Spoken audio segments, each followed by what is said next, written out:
So now you know how hitting the ball with different parts of your car affects power. That doesn't matter if you can't hit the ball. In this episode of Rocket League Beginner's Handbook, I'll be going over jumping and flipping. When you start on the ground, you get two jumps. One is the initial takeoff, and another you can use to boost the first jump, or you can use it as a flip.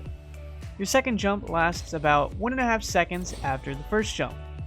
So if you don't use it, it will go away. A way to avoid this is to get off the ground by not using the first jump.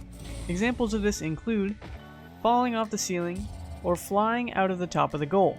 You can also get a flip reset off of the ball or another car to gain a jump that doesn't expire. That's way beyond the level we're at right now. When you use your first jump, how long you hold the jump button changes how high you go. If you just tap jump, you will get off the ground, but will immediately land again. If you hold the jump button, you will go a lot higher. Keep in mind that your second jump expires, so you will never need to hold jump for the initial launch longer than it takes for the second jump to expire. When you use the second jump, if you hit the jump button without touching your left stick, it acts as just a secondary jump upward. If you move the joystick, your car will flip in the direction you move the stick. And you can flip forward, backward, to either side, and diagonally in any direction. Quick side note, I'm going to go over the dead zone real fast. Dead zone is basically how much you have to move your stick for the game to register it as a direction for a flip. The higher your dead zone, the more you need to move the stick to get your car to flip.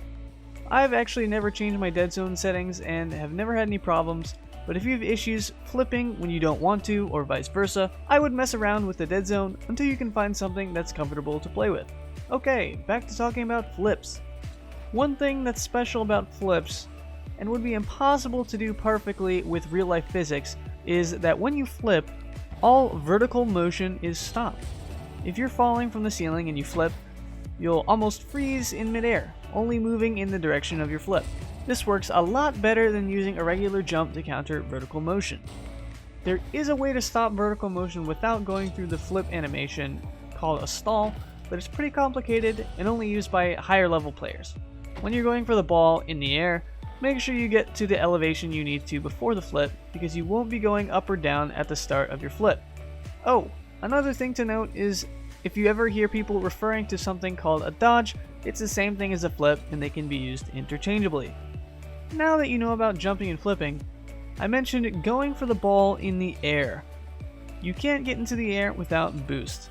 In episode 3, I'll be talking about everything relating to boost and boost management. You'll all be flying monkeys by the end of that episode.